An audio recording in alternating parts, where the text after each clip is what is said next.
Hello, good morning. We're having our family brunch at the Blackford Overlook, Singapore, July 8, 2026. My son living 12 months asleep. There's my son. No, there's Lizzie Boy. I said my son living 12 months asleep.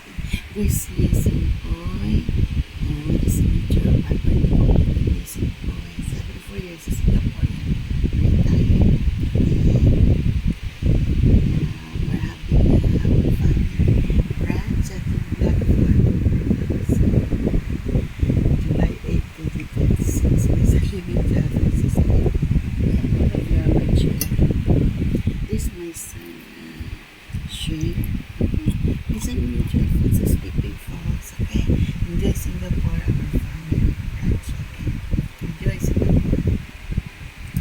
July 8, 2026. We're having a burger, chicken burger with fried chicken. Instead of fries, we have youtiao. Okay, fried youtiao.